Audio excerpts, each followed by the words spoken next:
예, 할렐루야, 반갑습니다. 상속법과 제사법이라는 제목으로 하나님 말씀 함께 나누겠습니다. 오늘은 지난 시간에 이어서 이제 민수기 27장부터 보도록 하겠습니다. 민수기 27장은 여성의 상속권에 대해서 이야기하고 있습니다. 우리나라의 경우도 여성의 상속권이 법적으로 평등하게 인정된 것이 얼마 되지 않았는데 성경은 이미 3400여 년 전에 여성의 상속권을 챙기고 있습니다. 자, 민수기 27장 1절 말씀 보시겠습니다. 요셉의 아들 므낫세 종족들에게 므낫세의 현손 마길의 정손 길앗의 손자 헤벨의 아들 슬로바앗의 딸들이 찾아왔으니 그의 딸들의 이름은 말라와 노아와 호글라와 밀가와 디르사라. 그들이 해막문에서 모세와 제사장 엘라살과 지휘관들과 온 회중 앞에 서서 이르되 우리 아버지가 강야에서 죽었으나 유아를 거슬러 모인 고라의 무리에 들지 아니하고 자기 죄로 죽었고 아들이 없나이다. 자, 이 슬로바앗의 가문이 꽤 괜찮은 가문입니다. 과거에 그 고라가 반역을 했을 때 많은 지도자들이 동참을 했다가 죽음을 맞이했는데 이 슬로바앗은 반역에 동참하지 않았다는 것입니다. 단지 일반 사람들처럼 자기의 죄 때문에 그 사람의 언죄 때문에 죽음을 맞이했다라고 이야기하고 있습니다. 그래서 사람들은 누구나 죄 때문에 죽음을 맞이하게 됩니다. 자, 4절 말씀 보십시오.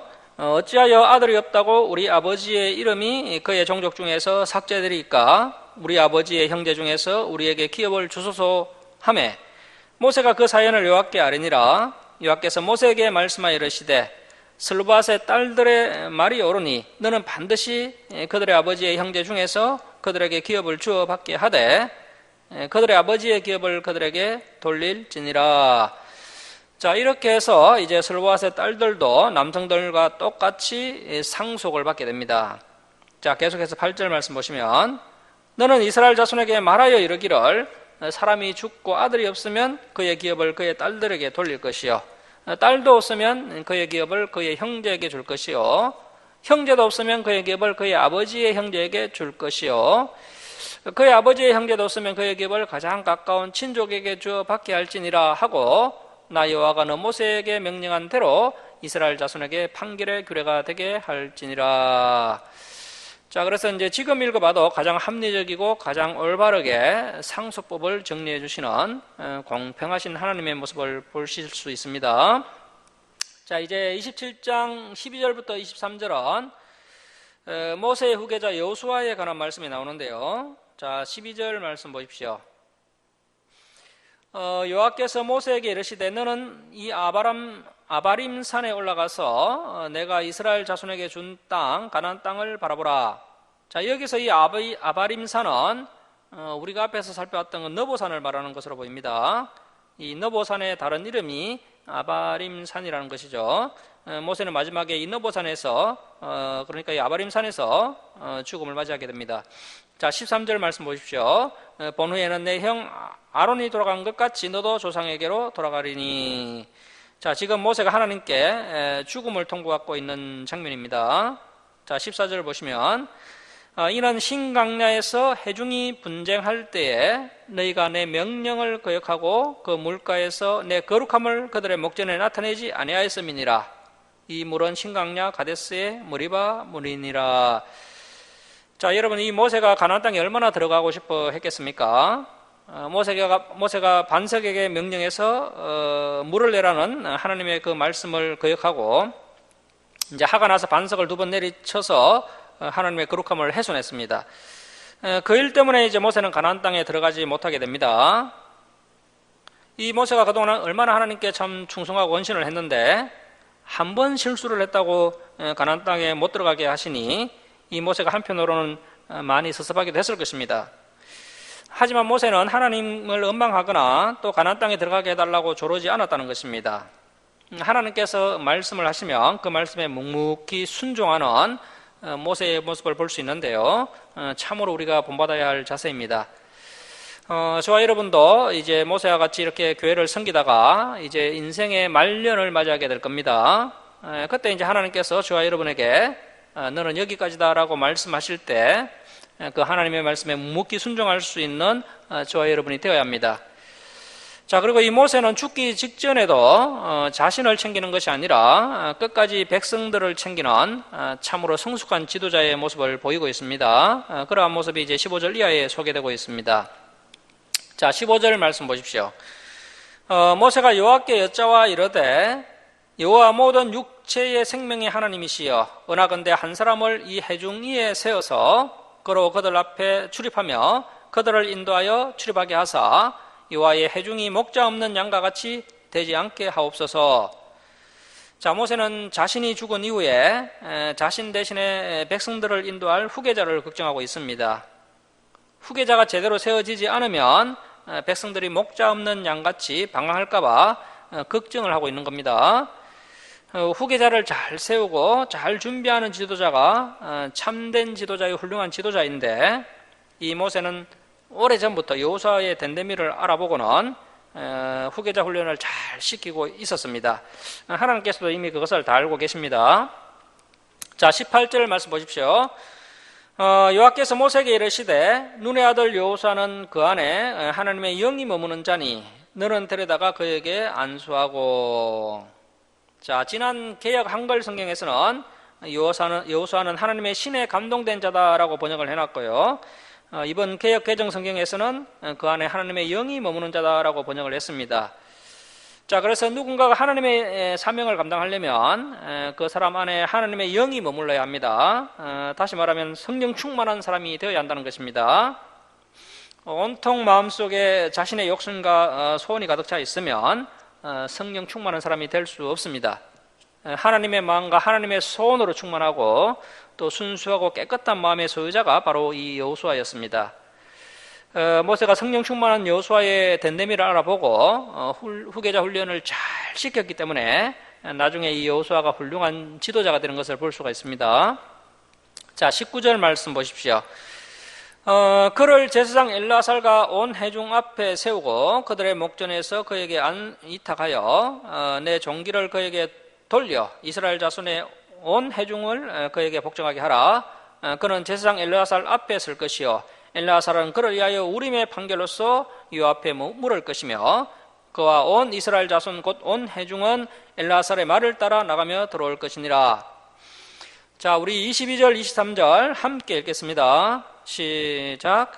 모세가 여호와께서 자기에게 명령하신 대로 하여 여호수아를 데려다가 제사장 엘르아살과 온 회중 앞에 세우고 그에게 안수하여 이탁하되 여호와께서 모세에게 명령하신 대로 하였더라.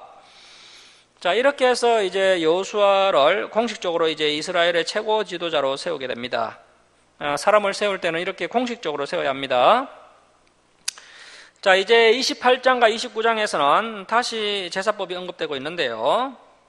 이 제사법을 이스라엘 백성들이 이제 가나안 입성을 앞둔 시점에 하나님께서 다시 길게 말씀하시는 이유는 그만큼 하나님께 드리는 제사가 중요하기 때문에 그렇습니다. 다시 말하면 하나님께서 예배를 너무나도 중요하게 생각을 하고 계신다는 것입니다.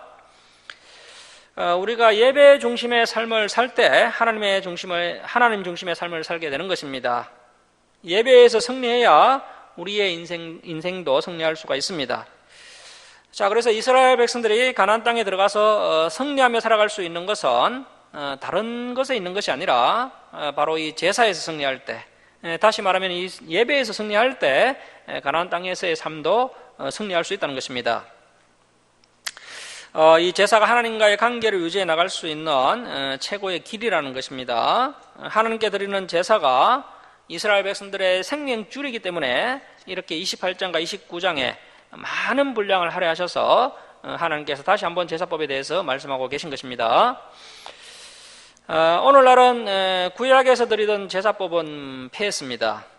고운 밀가루를 드리고 감람류 기름을 드리고 또 짐승을 잡아서 드리는 이러한 구약의 제사법은 예수 그리스도께서 십자가 위에서 단번에 영원한 희생 제물이 되어 주셨기 때문에 이 구약의 제사법은 폐하여졌지만 이 제사의 정신만은 여전히 오늘날도 이어져 오고 있습니다.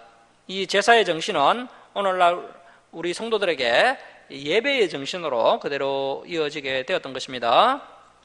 자, 오늘 다시 한번 이 제사법을 살펴보면서 저와 여러분이 하나님 앞에서 어떤 예배자인지, 그리고 저와 여러분의 삶의 중심이 하나님의 중심이 맞는지 이 시간 한번 살펴봐야 할 것입니다. 오늘날 한국교회가 예배의 예절을 잊어버리고 사람 위주로 하나님께 예배를 드리는 지경까지 이르렀는데요. 우리가 이런 구약의 제사법을 잘 살펴보고 하나님을 경외하는 바른 자세를 회복해야 할 것입니다. 자, 이 제사법은 우리가 앞에서 살펴본 적이 있기 때문에 중요한 내용을 중심으로 민수기에서만 볼 수 있는 내용을 중심으로 한번 보도록 하겠습니다. 자, 민수기 28장 1절 말씀 보십시오. 여호와께서 모세에게 말씀하여 이르시되 이스라엘 자손에게 명령하여 그들에게 이르라. 내 헌물, 내 음식인 화제물, 내 향기로운 것은 너희가 그 정한 시기에 상가 내게 바칠지니라. 자, 제사 헌물을 드릴 때 내 마음대로 드리면 안 되고 반드시 말씀대로 정한 시기와 정한 방법대로 하나님께 드리라고 하십니다. 그래야 향기로운 예물이 되는 것입니다. 자, 이제 3절부터 8절까지는 매일 드리는 상번제에 대해서 말씀을 하십니다. 오늘날로 말하면 새벽 기도회나 큐티와 비슷하다고 할 수 있겠는데요. 우리 하나님께서는 우리를 매일 만나길 원하신다는 겁니다. 오늘날 우리가 하나님을 매일 만날 수 있는 최고의 방법은 역시 이 성경을 통해서 하나님을 만나는 것입니다. 그래서 매일 직접 이 성경을 읽으며 매일 또 그 말씀을 묵상하며 또 그 말씀을 붙잡고 기도하며 또 그 말씀을 실천하며 이렇게 성경을 통해 하나님을 만나는 시간을 매일 가지는 것이 바로 삶의 예배인 것입니다. 이것이 오늘날 저와 여러분이 하나님께 드리는 상번제인 것이죠. 그래서 하나님께서 매일 드리는 상번제 제사를 가장 먼저 언급하고 계신 것을 볼 수 있습니다. 자, 28장 4절 말씀 보십시오. 어린 양 한 마리는 매일 아침에 드리고 또 어린 양 한 마리는 매일 해질 때 드릴 것이요. 자, 이제 8절을 보십시오. 8절 보시면 해질 때에는 두 번째 어린 양을 드리되 아침에 드린 소제와 전제와 같이 여호와께 향기로운 화제로 드릴 것이니라. 자, 그러니까 매일 아침에 소제와 전제와 화제를 드리고 또 매일 저녁에 또 해질 때 소제와 전제와 화제를 드려야 합니다. 하나님께서 사랑하시는 이스라엘 백성들을 이렇게 매일 아침과 저녁으로 만나고 싶어 하신다는 겁니다. 자, 그리고 6월절이나 그 7.7절 같은 특별 제사를 드리더라도 반드시 매일 드리는 이 상번제를 빼먹으면 안 된다는 겁니다. 우리가 생각하기에 특별 제사를 드리는 날에는 특별하게 제사를 드렸으니까 이 매일 드리는 상번제는 좀 빼먹어도 되지 않을까 그렇게 생각할 수 있지만 이것은 우리 생각이고요. 하나님께서는 이 제사에 있어서는 전혀 애누리가 없으신 것을 볼 수 있습니다. 자, 그래서 이제 28장 그 10절을 보시면 10절과 또 이제 15절 그리고 또 24절 그리고 또 31절 그리고 또 29장의 그 특별 제사 날에도 반드시 이 상번제를 챙기도록 반복적으로 말씀하시는 것을 볼 수 있습니다. 그래서 저와 여러분이 매일 드리는 예배, 매일 드리는 기도가 그만큼 중요하다는 것입니다. 자, 그래서 저와 여러분이 매일 성경을 읽고 또 그 말씀을 붙잡고 기도하는 시간을 매일 가져야 한다는 것입니다. 이러한 시간이 있을 때 우리가 충만한 하나님의 은혜를 누리면서 살아갈 수가 있습니다. 이제 9절과 10절 말씀은 7일째 되는 안식일 제사에 관한 말씀입니다. 오늘날로 말하면 주일 예배와 비슷하다고 할 수 있겠죠. 매일 하나님을 만나는 것도 중요하고 또 중요한 것은 이렇게 7일마다 온 성도가 교회에 모여서 하나님께 예배드리고 또 좀 더 깊이 있는 하나님의 말씀을 통해서 하나님을 더 깊이 만나는 것이 중요하다는 것입니다. 이렇게 일주일에 한 번 교회에 모여 예배를 드릴 때 우리의 신앙이 건강하게 유지가 될 수 있습니다. 자, 그래서 매일 하나님을 만나는 것이 중요하고 또 중요한 것은 7일마다 온 성도가 교회에 모여 하나님을 예배하고 좀 더 깊이 있는 말씀을 통해 하나님을 더 풍성하게 만나는 것이 중요한 신앙의 두 원리가 되겠습니다. 그래서 새로운 프로그램을 교회로 자꾸 가져올 것이 아니라 원래의 전통인 매일 상번제와 또 매 7일의 안식일을 지키는 이 두 가지 정신을 잘 개성해 나간다면 저와 여러분이 충분히 건강하고 풍성하고 행복한 신앙생활을 유지할 수 있다는 것입니다. 자, 여러분, 우리의 삶 가운데 기쁜 하나님의 교제 또 진리 안에서의 풍성한 신앙생활을 왜 누리지 못하고 있는 걸까요? 바로 이 상번제 정신과 안식일 정신이 제대로 지켜지지 않고 있기 때문에 풍성한 신앙생활을 누리지 못하는 것입니다. 그래서 우리가 다시 한번 이 성경의 전통으로 돌아가야 할 것입니다. 자, 우리 9절, 10절 우리 함께 읽겠습니다. 자, 시작. 안식일에는 1년 되고 흠없는 순양 2마리와 고운 가루 10분의 2의 기름 섞은 소재와 그 전제를 드릴 것이니 이는 상번제와 그 전제 외에 매 안식일에 번제니라. 자, 그러니까 안식일에 안식일 제사도 드리고 매일 드리던 상번제도 하나님께 드려야 한다는 것입니다. 자, 그리고 이제 11절에서 15절은 매월 첫째 드리는 얼삭 제사에 대해서 말씀하고 있습니다.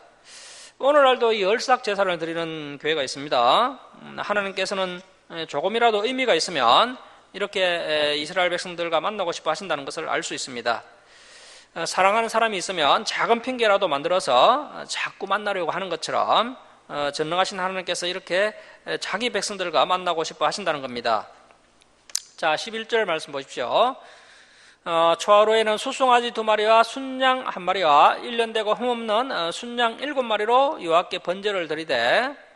자, 이제 14절 말씀 보십시오. 14절 보시면 그 전제는 수송아지 1마리에 포도주 반 흰이요 순양 1마리에 3분의 1 흰이요 어린 양 1마리에 4분의 1 흰이니 이는 1년 중 매월 초하루에 번제며 또 상번제와 그 전제 외에 순염소 1마리를 속죄제로 여호와께 드릴 것이니라.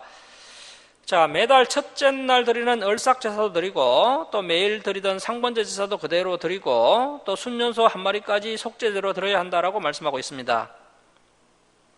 자, 이제 16절에서 25절은 유월절과 무교절에 관한 말씀이 나옵니다.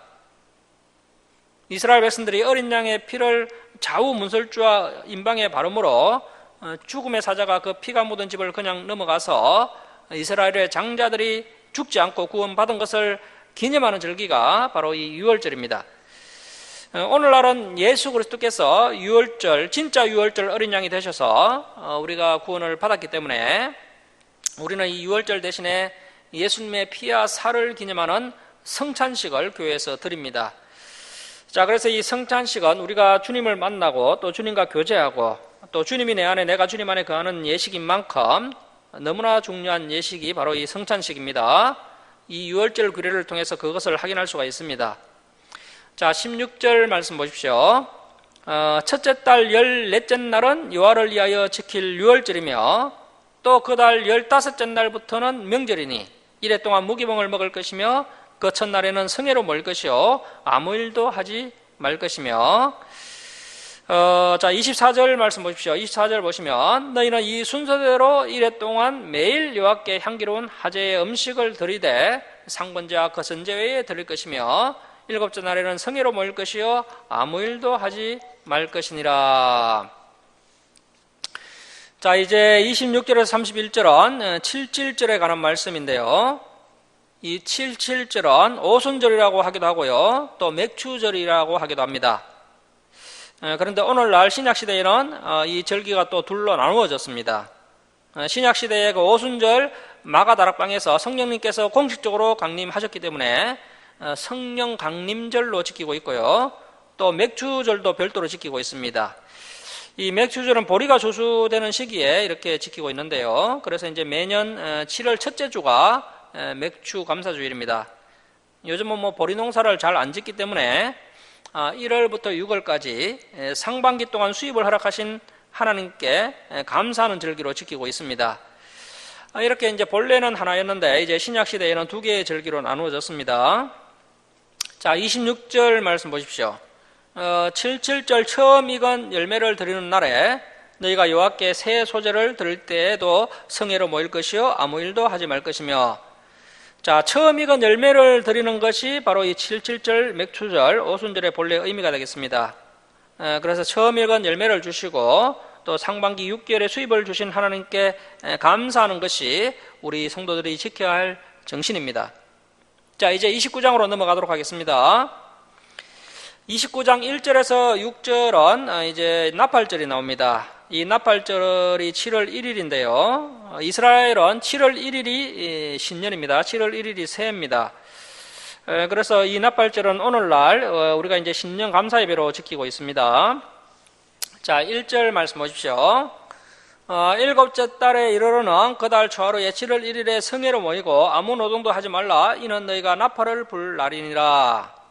자, 이제 7절부터 11절은 대속죄일이 나옵니다. 대속죄일은 7월 10일입니다. 대속죄일은 오늘날 우리가 고난주간과 또 성구 영신 예배로 개성해서 지키고 있는데요. 자, 7절 보십시오. 자, 일곱째 달 열흘날에는, 그래서 이제 7월 10일에는 너희가 성회로 모일 것이요 너희의 심령을 괴롭게 하며 아무 일도 하지 말 것이니라. 저와 여러분이 우리의 자녀들이 대학에 합격하게 해달라고 금식하면서 기도를 하면 안 됩니다. 무엇을 먹을까, 무엇을 입을까, 이런 문제로 금식 기도하면 안 되고요. 금식 기도할 수 있는 유일한 사항은 자신의 제 문제를 놓고 금식 기도할 수 있습니다. 그래서 이제 수많은 율법들이 있지만 유일하게 심령을 괴롭게 해서 이 금식을 명령하고 있는 율법은 대속죄일 율법밖에 없다는 것을 명심하시고, 혹시 이제 실수로 죄를 지었을 경우에 그 죄를 놓고 회개할 때 금식하면서 기도하시기 바랍니다. 자, 이제 12절에서 40절까지는 마지막으로 이제 초막절이 나오는데요. 이 초막절을 다른 말로 이제 장막절 또 수장절이라고 하기도 합니다. 이 초막절은 오늘날 우리 교회가 추수감사절로 지키고 있습니다. 자, 12절 말씀 보십시오. 일곱째 달 15째 날에는 7월 15일에는 너희가 성회로 모일 것이요 아무 일도 하지 말 것이며 이래 동안 여호와 앞에 절기를 지킬 것이라. 자, 초막절은 특별히 8일 동안 지키게 되는데요. 그만큼 한 해 동안의 수입을 지켜주시고 또 한 해 동안 먹이시고 입히시고 또 보호해 주신 그 하나님의 은혜와 사랑에 감사하는 것이 매우 중요하다는 것입니다.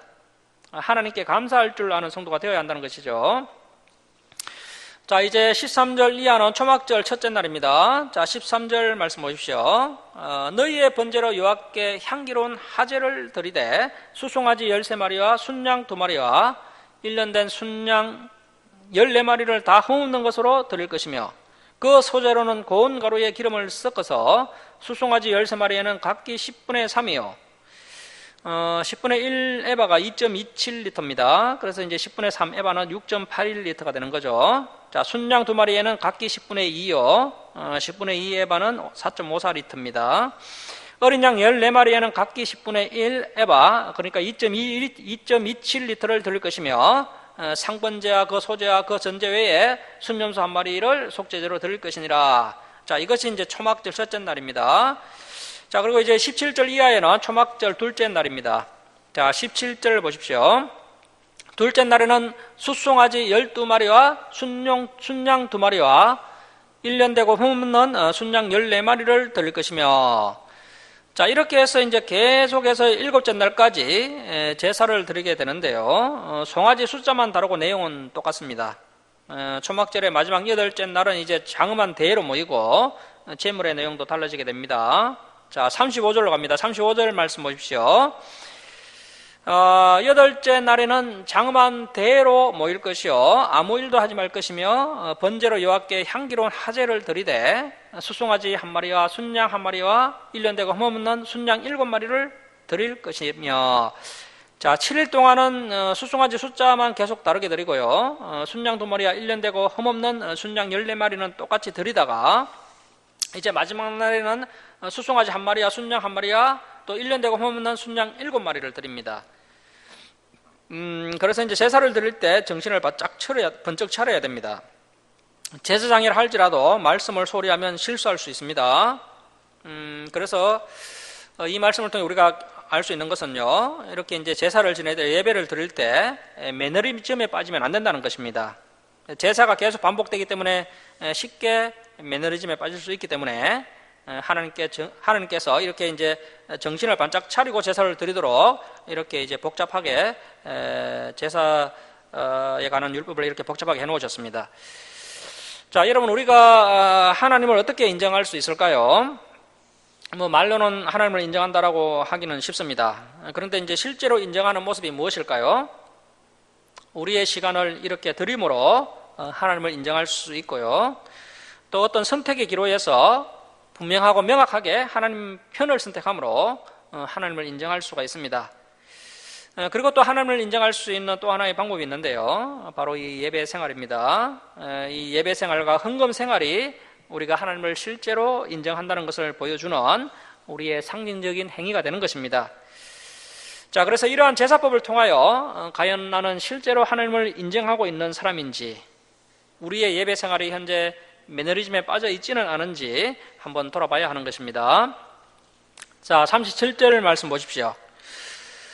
그 소제와 전제는 숫송아지와 순양과 어린 양의 수요를 따라 규례대로 할 것이며, 상번제와 그 소제와 그 전제에 순염소 한 마리를 속죄제로 드릴 것이니라.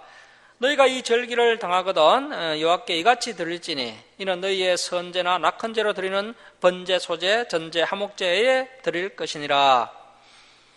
자, 선제와 낙헌제는 앞에서 설명드렸던 그런 제사는 다른 성격의 제사입니다. 무조건 지켜야 하는 제사는 아니고요.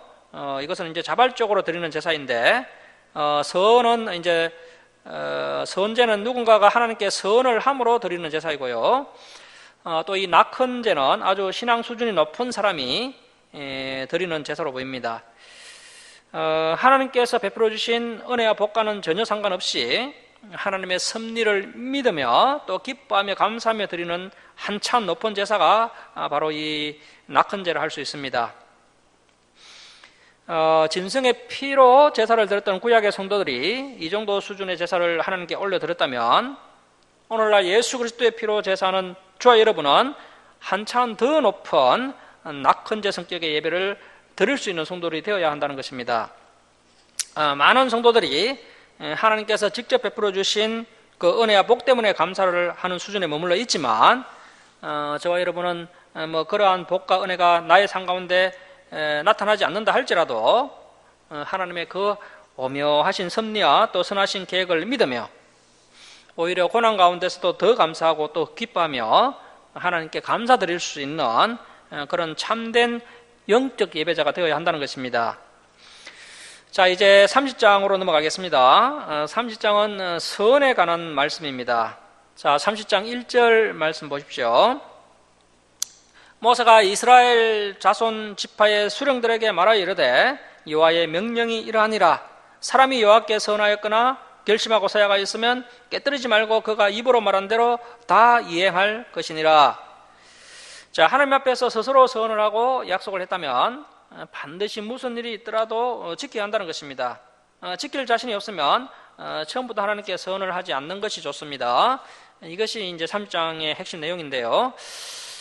그래서 이제 선을 반드시 지켜야 하지만 또 이렇게 이제 선을 하였다 할지라도 지키지 않아도 되는 그런 예외 조항이 있다는 것입니다. 그 예가 이제 3절 이하에 소개되고 있습니다. 자, 3절 말씀 보십시오.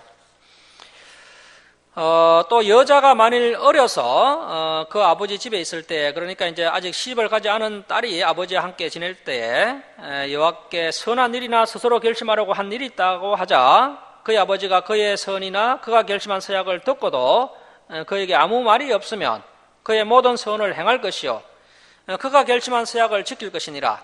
그러나 그의 아버지가 그것을 듣는 날에 허락하지 아니하면 그의 선과 결심한 서약을 이루지 못할 것이니 그의 아버지가 허락하지 아니하였은즉 여호와께서 그 죄를 사하시리라.